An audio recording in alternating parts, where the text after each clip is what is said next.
오늘 빛을 비추라라는 제목으로 함께 은혜 나누기로 합니다. 마태복음 5장 10절부터 말씀을 보면 의를 위하여 핍박을 받은 자는 복이 있다라고 말씀하시면서 천국이 저희 것이니라 말씀하십니다. 그리고 또한 이어서 11절에 보면 나를 인하여 너희를 욕하고 핍박하고 거짓으로 너희를 거스려 모든 악한 말을 할 때에는 너희에게 복이 있나니 기뻐하고 즐거워하라. 하늘에서 너희의 상이 크다. 이렇게 말씀하십니다. 핍박을 받은 자는 복이 있다. 그런데 핍박을 받는데 의를 위하여 핍박을 받은 자라고 그렇게 말씀하십니다. 의를 위하여 핍박을 받은 자. 우리가 신앙생활을 하면서 많은 핍박이 있을 수가 있어요. 그런데 우리가 의를 위해서 핍박을 받는다면 그 핍박은 복된 것이다 라는 것을 말씀하십니다. 그리고 나를 인하여 너희를 욕하고 핍박하고 거짓으로 너희를 거스려서 모든 악한 말을 할 때에 역시 핍박인데 나를 인하여 라고 말씀하십니다. 예수님 때문에 내가 세상에 살아가면서 생활하는 가운데 욕을 먹을 수가 있어요.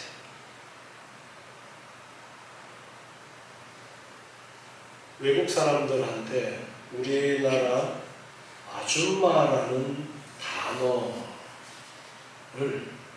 설명을 해주는 그런 것들이 있다라고 해요. 우리나라 아줌마라는 단어가 부정적인 의미로 외국인들한테 설명이 되어지는 부분들이 있다라는 거예요. 아줌마가 좋은 말이에요, 나쁜 말이에요? 아줌마라는 말은 뭐 좋고 나쁜 의미가 아닌 것입니다. 그런데 아줌마 헬스클럽에 인천 어디라고 그러는데 아줌마 출입 금지 그러면서 아줌마는 어떤 사람인지 쭉 열거를 해놨어요.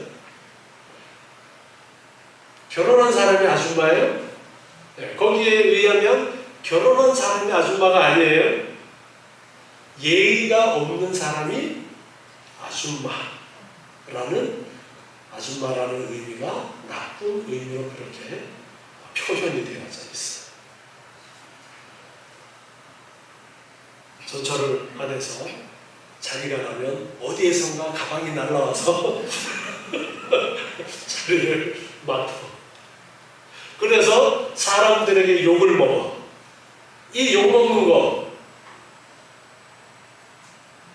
복이 있나니 천국이 저희 것이니라. 그런 거예요? 그게 아닌 거예요. 의를 위해서 예수님을 위해서 핍박을 받는 그런 사람에게 내가 욕먹을 짓을 해서 욕먹어서 나는 욕먹었으니까 천국이 내 거야. 나에게 복이 있어. 그게 아니라 의를 위하여 예수님을 위해서 욕을 먹고 핍박을 받는다면 그 사람은 복이 있다. 천국이 저희 것이고 하늘에서 상급이 크다. 그렇게 가르쳐 주십니다. 그러면서 이어서 말씀하시는데요. 13절에 너희는 세상의 소금이니 소금이 만일 그 맛을 잃으면 무엇으로 짜게 하겠는가? 나중에는 아무 쓸데없어서 밖에 버리워서 사람에게 밟힐 뿐이다 라고 말씀하십니다. 우리나라의 소금을 생각하면 이 말씀이 이해가 안 되어집니다.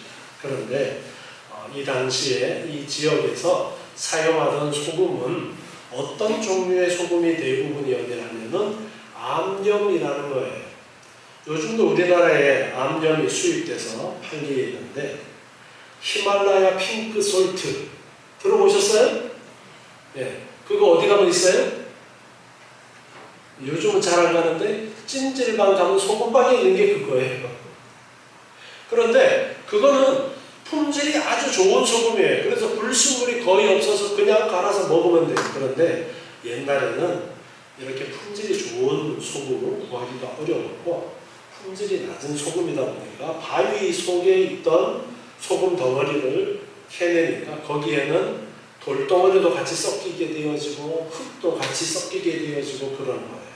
그래서 소금을 어떻게 이용했냐면 물을 부어서 녹이면 소금만 녹고 나머지는 가라앉죠. 그래서 소금만 먹는 거예요. 그래서 먹다가 울컥 먹다가 보면 남는 게 뭐예요? 찌꺼기가 남는데 그걸 말씀하시는 거예요. 그래서 소금이 그 맛을 잃으면 더 이상 물 부어서 해도 짠맛이 안 나와. 그러면 이거 어떻게 하는 거예요? 버릴 수밖에 없는 거예요. 그래서 버려서 밟히는데 어떤 정도로 많이 쓰였느냐 하니까 뭐 길거리에 버리는 경우도 있었지만 이 지방에 지붕이 있는데 지붕이 슬라브 형태로 평평하게 되어져 있어요. 그러니까 거기에다가 이 소금 찌꺼기를 버리면 약간의 영분이 있기 때문에 흙을 더 단단하게 하는 효과가 있어서 그 옥상은 그냥 밟는 용도로 쓰는 거예요. 사람들이 왔다 갔다 하기도 하고. 그래서 발에 밟힌다라는 표현을 사용하게 되는 거예요. 이처럼 소금이 있는데 소금이 맛을 잃으면 그냥 쓸모없는 것이 되었습니다. 우리나라 말에도 금자가 붙은 것은 금보다는 못하지만 그만큼 귀한 존재여서 소금이라는 이름을 붙였는데 소금이 우리 생활에 너무나도 중요한 것인데 그 소금이 그 역할을 기능을 잃으면 버리워서 밟히게 된다라는 말씀을 합니다. 그러면서 너희는 세상의 소금이다 말씀하십니다. 이 말씀을 오늘 우리에게 주고 계신 거예요. 여러분들을 향해서 말씀하고 있습니다. 여러분들 소금만큼 중요한 존재입니다. 그리고 이어서 빛에 대해서 말씀하시는데 너희는 세상의 빛이라 말씀하십니다. 그러면서 산 위에 있는 동네가 숨기우지 못할 것이요 사람이 등불을 켜서 말 안에 두지 아니하고 등경 위에 둔다 말씀하십니다. 이러므로 모든 사람에게 비치느니라. 불빛.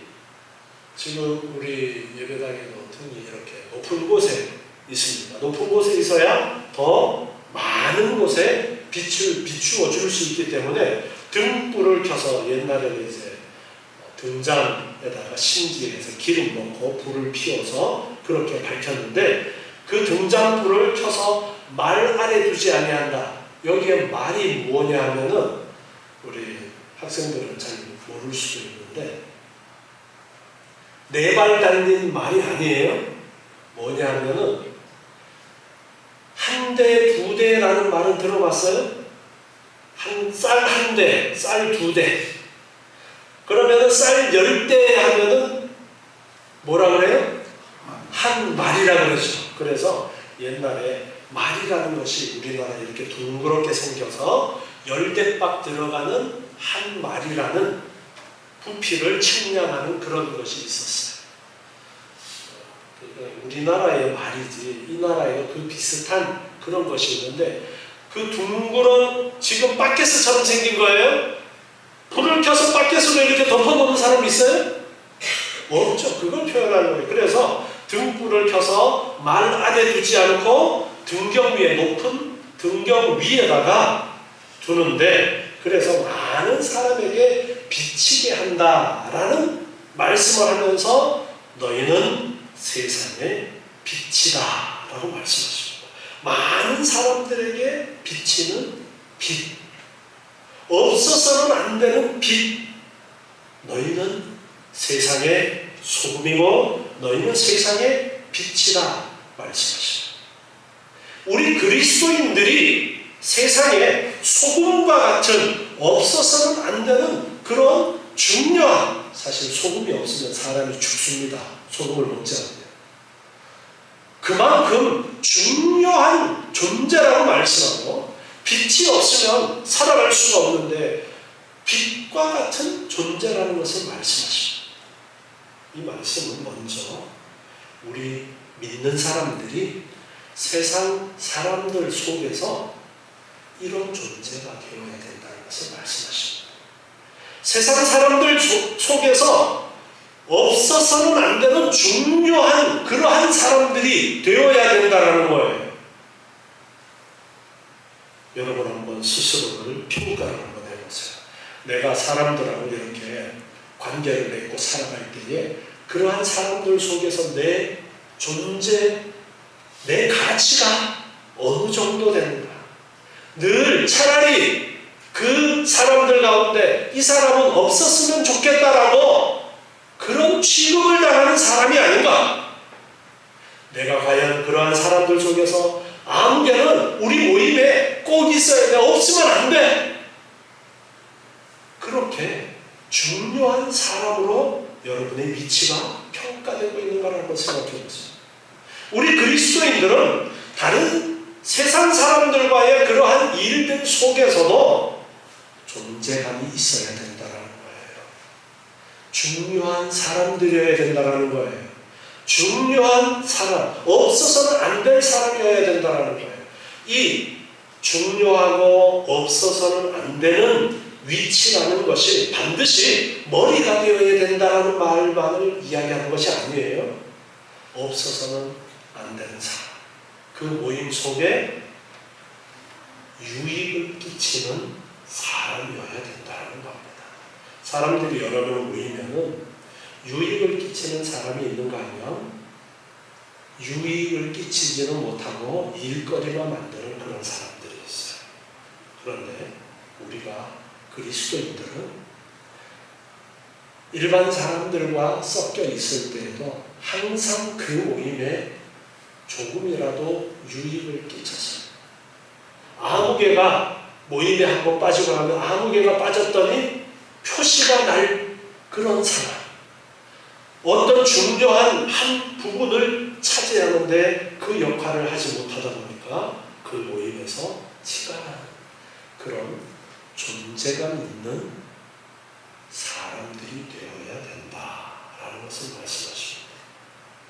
먼저 오늘 특별히 에스더의 헌신 얘기를 드리면서 우리 에스더 회원들 그리고 모든 성도들이 정말 빛과 소금처럼 중요한 존재가 되시기 바랍니다. 이렇게 영향을 미치는 사람이 되려면 내가 희생하고 내가 노력하는 부분이 있어야 해요. 내가 늘 챙김받기를 원하고 내가 얻어먹기를 원하고 나 좀 도와줘라고 하는 사람은 이런 빛과 소금의 자리에 있지 못합니다. 누군가를 도와주고 베풀어주고 내가 마땅히 해야 될 일을 잘하고 하는 그런 사람들이 빛과 소금처럼 꼭 필요한 그런 사람이 되는 거예요. 그래서 먼저 우리 그리스도인들은 기본적으로 빛과 소금처럼 없어서는 안 되는 그런 가치 있는 사람들이 되어야 됩니다.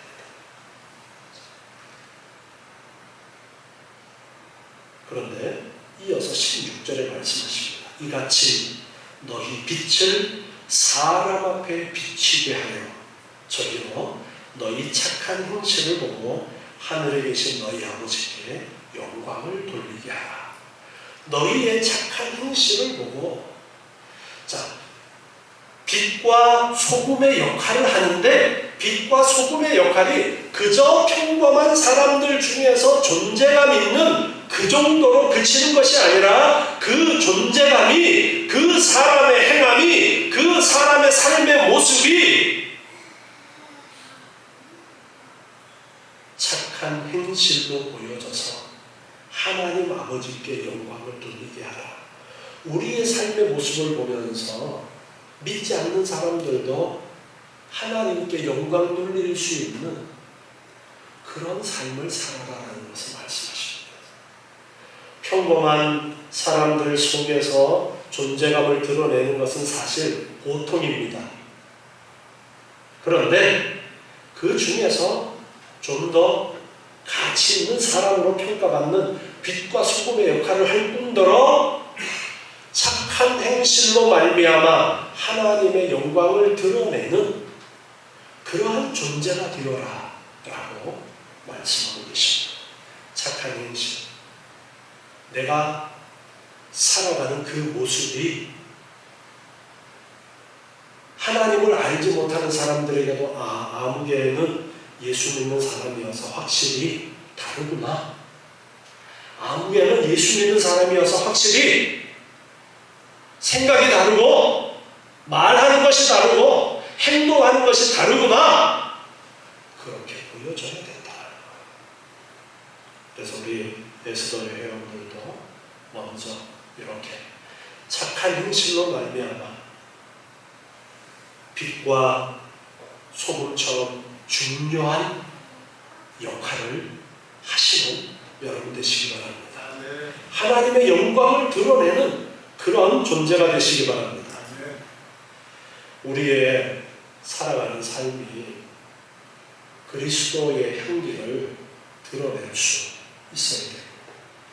가장 먼저 우리가 살아가면서 이렇게 착한 행실을 드러내는 그러한 곳은 가정이라고 할 수 있어요.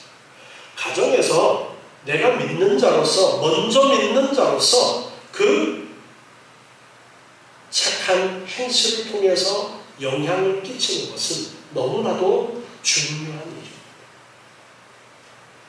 고린도전서 7장 13절부터 말씀을 한번 보시겠습니다. 고린도전서 7장 13절을 보면 어떤 여자에게 믿지 아니하는 남편이 있어 아내와 함께 살기를 좋아하거든. 자, 어떤 여자에게 믿지 아니하는 남편이 있어요. 그런데 아내와 함께 살기를 좋아하거든 그 남편을 버리지 말아라. 믿지 아니하는 남편이 아내로 인하여 거룩하게 되고 믿지 아니하는 아내가 남편으로 인하여 거룩하게 되나니 그렇지 아니하면 너희 자녀도 깨끗이 못하리라. 그러나 이제 거룩하리라. 혹 믿지 아니하는 자가 갈리거든 갈리게 하라. 형제나 자매나 이런 일에 구속받을 것이 없느니라. 그러나 하나님은 화평 중에서 너희를 부르셨느니라. 아내된 자여, 내가 남편을 구원하는지 어찌 알 수 있으며 남편된 자여, 내가 내 아내를 구원하는지 어찌 알 수 있으리요. 아멘. 이 고린도 지역은 이방 지역이었기 때문에 하나님을 알지 못하는 그런 지역이었는데 바울이 가서 복음을 전해서 이제 예수 믿는 사람들이 있게 되어졌고 고린도 교회가 세워집니다.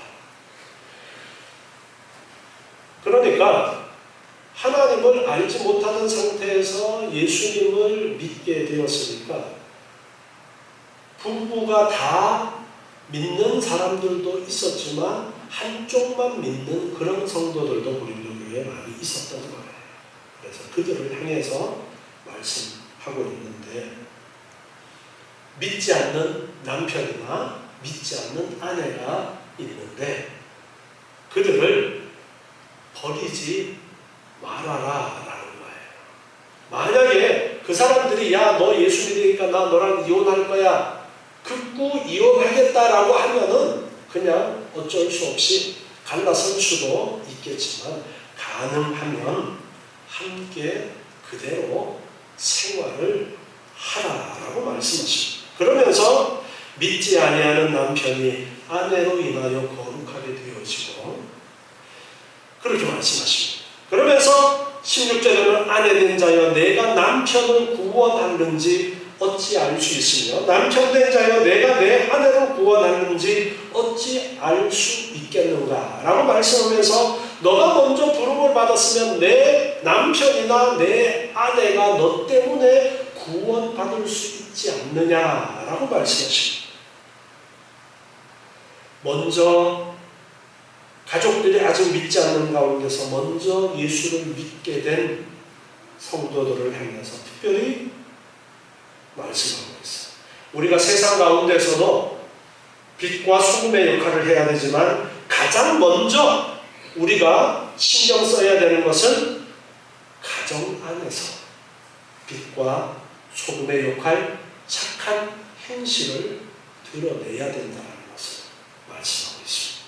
그래서 믿지 않는 가족들이 나 때문에 믿을 수 있도록 그렇게 하는 것이 잘하는 것이다라고 말씀하십니다. 베드로전서 3장 1절에서도 말씀을 보면요, 베드로전서 3장 1절에 아내된 자들아 이와 같이 자기 남편에게 순복하라 말씀하십니다. 앞에 2장 1절부터 25절의 말씀에서 베드로는 이 세상에서 거룩한 나그네로서 살아가야 할 성도들의 생활 자세에 대해서 권면하면서 우선 선한 행실을 가져라, 그리고 세속에 있는 제도에 대해서도 순복하면서 살아야 된다라는 것을 베드로전서 2장에서 말씀합니다. 그리고 선행 중에 고난을 받을지라도 인내함으로 감수하라라고 그렇게 권면하고, 예수님께서도 그렇게 고난 가운데서 사시는 모범을 보였으니까 너희들도 고난 받는 것에 대해서 감수하면서 살아라 라고 말씀하고, 이어서 이제 이 베드로전서 3장 1절부터 말씀에서는 성도의 가정생활에 대해서 아내와 남편과의 그 관계를 말씀하고 있어요. 그러면서 아내된 자들아 이와 같이 자기 남편에게 순복하라 말씀하고 있습니다. 이와 같이라는 것은 앞에 베드로전서 2장 13절에서 말씀하신 부분을 볼 수가 있는데요. 베드로전서 2장 13절에 보면 인간의 세운 모든 제도를 주를 위하여 순복하되 혹은 위에 있는 왕이나, 자, 인간의 세운 제도에 따라서 순복하라라는 말씀을 하고 있어요. 하나님께서 세워놓으신 제도, 가정 내의 부부 사이에도 하나님의 창조 질서를 따라서 해야 된다는 것을 말씀하면서 우선 아내된 자들은 자기 남편에게 순복하라는 것을 말씀하고 있습니다. 인간이 세워진 모든 제도를 주를 위해서 성도들이 순복해야 한다는 것과 마찬가지의 원리에서 아내도 남편에게 순복하라라고 말씀하십니다. 우리 따라서 해보겠습니다. 남편에게 순복하라. 남편에게 순복하라.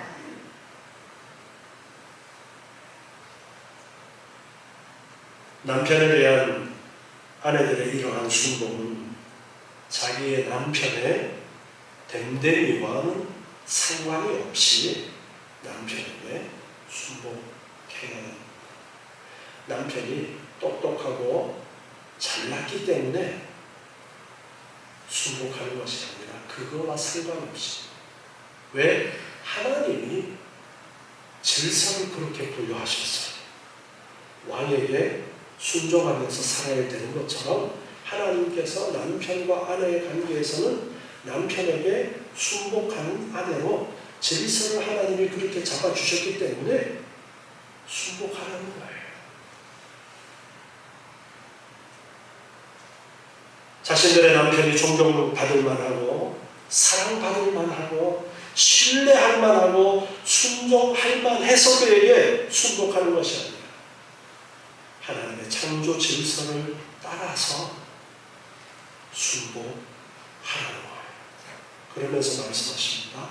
혹 도를 순종치 않는 자라도 말로 말미암지 않고 그 아내의 행위로 말미암아 구원을 얻게 하려 하니, 이 말씀에서는 아내가 남편에게 복종하는 목적을 말씀하십니다. 그것은 하나님의 영광을 드러내는 것이어야 하고 믿지 않는 남편의 구원을 얻도록 하는 것이어야 한다라고 말씀하십니다. 도를 순종치 않는 자는 구체적으로 복음을 받아들이지 않는 불신자 남편들을 의미한다라고 할 수 있습니다. 그리스도인 여자들은 비그리스도인 남편을 자신들의 말로서 회심시키려고 노력하는 것이 아니라 남편에게 복종하는 행위로 말미암아 구원을 얻도록 해야 한다는 것을 말씀하십니다. 아내의 행위로 구원을 얻게 한다라는 이 표현은 남편이 자신에게 순종하는 아내의 바른 행위를 통해서 그녀가 믿고 있는 그리스도 신앙에 관심을 보이게 되고 그런 기회를 통해서 예수 그리스도를 영접함으로 말미암아 결과적으로 하나님께로부터 구원을 받게 된다라는 의미. 그리스도인 아내들이 불신 남편들의 비그리스도인으로서 갖고 있는 사회적인 배경에서 기인한 여러 가지 습관들을 무시하고 신앙적인 이유로 남편에게 불순종한다면 그 남편은 그리스도인 아내의 자질에 대해서 인정하지 않을 뿐 아니라 그로 인해서 그녀가 전하는 복음도 거부할 것입니다. 또한 복음에 따라 사는 행위 없이 단지 유창한 말로만 남편을 회심시키려는 것은 남편으로 하여금 복음을 받아들이도록 하는데 도움이 되기는커녕 걸림돌만 될 뿐입니다. 그래서 그리스도인 아내들은 불신 남편에게 복종하는 행위를 통해서 자신의 그리스도인됨을 나타내 보이고 남편에게 인정받음으로써 남편을 자연스럽게 하나님 앞으로 인도할 것을 베드로는 지금 이 베드로전서에서 권고하고 있습니다. 아내의 행위로 말미암아 구원을 얻게 한다라고 했는데 이 구원을 얻는다라는 이 원어를 살펴보면은 이 동사가 의미하는 것은 아내의 순종적인 행위를 통해서 진정으로 남편을 얻는 유익을 획득할 수 있다라는 그러한 의미로서 말씀하고 있습니다. 사도 바울이 여러 사람들에게 여러 모양이 되어서 그들과 친밀하게 교제하는 것은 보다 효과적으로 복음을 전하기 위해서 때로는 유대인처럼 되어지고 때로는 이방인처럼 되어지고 때로는 할례 받지 못한 자처럼 때로는 할례 받은 자처럼 되어진다라고 표현했던 그 말씀처럼 그리스도인 아내들은 불신자인 남편에게 복종함으로써 자연스럽게 그들을 하나님께 인도할 수 있는 것을 말씀하고 있습니다. 가부장적인 규범이 엄격했던 당시의 사람들에게 아내가 남편의 종교와 다른 종교를 받아들인다는 것은 용납하기 어려웠습니다. 이로 인해서 그리스도인 아내에 대한 이교도 남편의 핍박이 따라오는 것은 당연했습니다. 그래서 정면으로 반박하거나 이혼하는 등의 방법이 있을 수도 있습니다. 당시 교회 내에도 이러한 방법을 옹호하는 그런 사람들도 있었습니다. 바울 사도도 고린도전서 앞에 읽은 말씀에서 불신 아내나 불신 남편이 이혼하려고 하면 갈라설 수도 있다. 그렇지만 가능하다면 갈라서지 않고 어떻게 해서든지 그들을 구원하기 위해서 노력하라라는 말씀을 했죠. 그래서 나 그냥 너 보기 싫으니까 나 이혼하고 나 혼자 예수 믿을래. 그렇게 하는 사람들도 혹 있었지만 베드로전서 3장에서는 그렇게 대응하지 말고 라고 말씀하고 있는 거예요. 이것은 성경이 말씀하는 창조 질서에 따라 부부간의 위계 질서를 파괴하는 것일 뿐 아니라 남편을 구원으로 이끄는 기회를 스스로 차단하는 것이 된다라고 말씀하면서 남편에게 복종하라라고 말씀하십니다. 남편에게 복종해라. 2절 말씀에 베드로전서 3장 2절에 보니까요. 너희의 두려워하며 정결한 행위를 본다. 여기 이 본다라는 이 단어는 주의 깊게 관찰한다라는 의미를 가지고 있어요. 믿지 않는 남편이 믿는 아내의 두려워하며 정결한 행위를 안 보는 것 같지만 사실은 세세하게 살피고 있다라는 여기에 두려워한다는 것은 남편에 대한 두려움이 아니에요. 하나님을 두려워하는, 하나님을 경외하는, 하나님을 두려워하는 그 모습을 말씀하십니다. 정결한 행위, 이것 또한 순결한 삶을 의미하는데, 이교도처럼 이교신을 숭배하는 예배에 참여하지는 않는다 할지라도 그리스도의 아내는 당시 사회에 정숙한 아내 상에 맞는 삶을 살아감으로써 비그리스도의 남편으로 하여금 아내를 인정하게 하고 그 아내가 섬기는 하나님에 대한 관심을 갖게 하는 것입니다. 그래서 두려워하고 정결한 그 행위, 하나님을 두려워하면서 정결한 삶의 행위가 있는 것을 남편들이 다 보고 있다라는 겁니다. 3절에서 보니까 너희 단장은 머리를 꾸미고 금을 차고 아름다운 옷을 입는 외모로 하지 말고, 디모데전서 2장 9절에도 말씀하시는데 이와 같이 여자들도 아담한 옷을 입으며 염치와 정절로 자기를 단장하고 따은 머리와 금이나 진주나 값진 옷으로 하지 말고, 이렇게 말씀하고 있습니다. 우리 교회 여자 성도님들은 보면은 아담한 옷을 입으며 라는 이 말씀에 벗어나게 너무 꾸미지 않는 것도 아내로서 마땅히 어느 정도 단장한다라는 이 단장의 범위를 벗어나는 것이라고 할 수 있어요. 형편이 되는 범위 안에서 최대한 깔끔하고 잘 정돈된 옷을 입는 것 중요합니다. 그런데 사치는 아니다라는 것을 분명하게 말씀하고 있으면서, 그러면서 4절에 베드로전서 3장 4절을 보니까요, 오직 마음에 숨은 사람을 온유하고 완전한 심령에 썩지 아니할 것으로 하라. 이는 하나님 앞에 값진 것이다. 오직 마음에 숨은 사람을 온유하고 안정한 심령에 썩지 아니할 것으로 하라.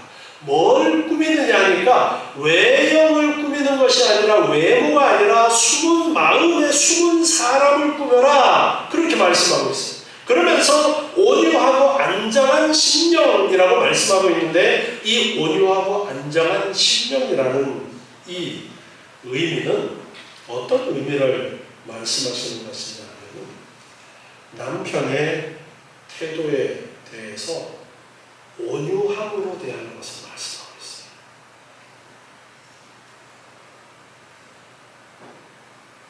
남편이 뭐라 그러는 것에 대해서 그냥 바로 들이받는 이것이 아니라, 온유함이라는 것은 참는 거예요. 자, 우리가 먼저 예수를 믿는 사람으로서 지금 이 말씀에서 강조하고 있는 것을 알아야 됩니다. 믿지 않는 가족 중에 첫 번째가 누구예요? 아내나 남편인데, 먼저 우리 오늘 에스더의 헌신 예배니까 남편을 생각해 봅시다. 그리고 가족들을 생각해 봅시다. 가족들을 위해서 먼저 첫 번째 기억해야 될 것은 베드로전서 3장 1절에서 구원을 얻게 하려 함이니 라는 말씀을 우리가 기억해야 돼요. 구원을 목적을 가지고 계획적으로 행동하라는 거예요. 자, 우리가 빛을 비추는, 즉 복음을 드러내고 하나님의 향기를 바라는 그런 삶을 살아야 되는데, 가장 먼저 해야 되는 것이 가정에서 믿지 않는 남편이 첫째, 그리고 가족들을 위해서 해야 되는데, 거기에 계획을 가지고 행동하라. 이 말이 속담으로 받아들여질 수도 있습니다. 계획적으로 뭔가를 한다는.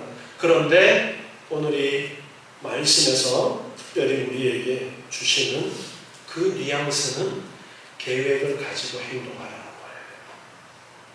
거예요. 여러분, 내가 먼저 믿는 자로서 왜 계획을 가지고 행동하느냐? 무슨 계획을 가지고 행동하느냐? 믿지 않는 가족들을 구원하기 위해서 계획을 가지는 거예요. 어떤 계획이냐? 구원하는 계획을 위해서 내가 행동 하나를 더 신중하게 행동하는 것을 말씀하고 있습니다. 그래서 남편을 마땅히 아내와 남편의 관계에서 남편을 순복해야 되는데 내가 예수 믿는 사람이기 때문에 더 철저하게 순복하는 모습을 보이라는 겁니다. 여러분 지금 가정에서 그렇게 하고 계십니까? 그렇지 못했다면 회개하시고 정말 안 믿는 사람들보다 더 철저하게 남편을 순복하는 모습을 보였어요. 신앙을 지키는 범위 안에서입니다. 내가 신앙을 지키는 부분은 절대 포기해서는 안 되는데 신앙을 지키는 범위 안에서는 오히려 다른 사람들보다 더 아내로서 남편을 공경하고 순종하는 그 모습을 보이는 것입니다. 목적이 남편의 구원과 가족의 구원이 목적입니다. 이것을 목적으로 삼으라고 말씀하고 있어요. 우리가 세상을 향해서 빛을 비추는 착한 행실을 해야 되는 목적도 뭐예요? 복음을 전하는 것이 목적이고 하나님의 영광을 드러내는 것이 목적이에요. 이제 우리는 이 목적의식을 가지고 생활하라라는 것을 강조하고 있어요. 자, 교회에서 있었던 안 좋은 일, 집에 가서 남편한테 투덜투덜 해야 돼요, 하지 말아야 돼요? 절대 하지 마세요. 집에 가서 가족들한테 교회에 있었던 안 좋은 일 이야기하지 마세요. 안 믿는 가족들한테 이 일 이야기하는 것은 정말 구원을 향한 담을 한 10개쯤은 쌓아놓는 거예요. 교인 흉도 하지 마시고 교회 흉도 하지 마시고 목사 흉도 하지 마세요. 그냥 교인들끼리는 흉해도 절대로 믿지 않는 가족들에게 이야기하지 마세요. 집에 가서는 뭐 해야 돼요? 계획적으로 행동하세요. 계획적으로. 뭘 위해서요? 가족의 구원을 위해서 계획적으로. 교회에서 기분 나쁜 일이 있어도 집에 들어갈 때는 어떻게 해요? 스마일. 교회에서 좋은 일만 이야기하세요. 계획적으로 해야 돼요. 계획적으로.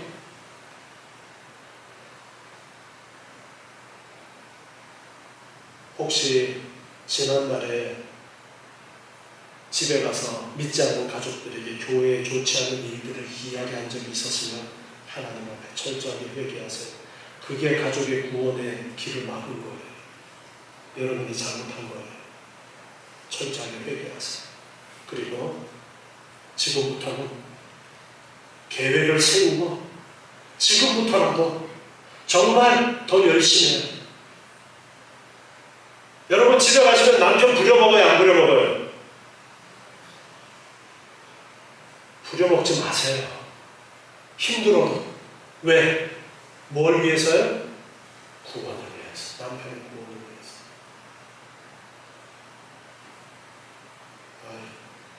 오늘 괜히 왔다 그러죠. 계획을 가지고 하라는 거예요. 가족의 구원을 위해서는 여러분 뭐가 중요합니까? 가족의 구원이 지금 가장 중요한 문제 아닙니까? 그걸 위해서라면, 복음을 전하는 그 일을 위해서라면 내 몸이 부셔지고 내가 욕을 먹어도 구원을 위해서 희생하고 헌신하라고요. 이때까지 그렇게 못한 거 회개하시고 지금부터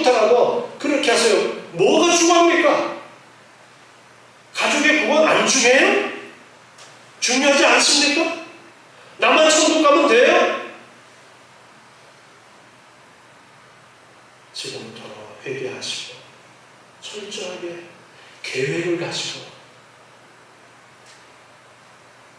착한 행실을, 빛을 드러내야 됩니다. 소금의 존재가 되어져야 되고 빛의 존재가 되어져야 돼요. 더 노력해야 됩니다. 더 힘써야 됩니다. 내 몸이 부셔지더라도 어떻게 해서든지 구원 얻도록 하기 위해서 희생하라는 것을 지금 강조하고 있는 말씀. 이 말씀을 기억하시고 에스더의 회원들뿐 아니라 우리 모든 성도들이 내가 먼저 부름받은 자로서 가족들을 구원하기 위해서 노력하셔야 돼요. 그리고 내 주변의 사람들에게 그리스도의 빛을 비추기 위해서 내가 더 희생하고 노력해야 된다는 것을 아시고 이렇게 힘쓰고 애쓰고 헌신하는 여러분의 복된 삶이 되시기 바랍니다. 기도하겠습니다.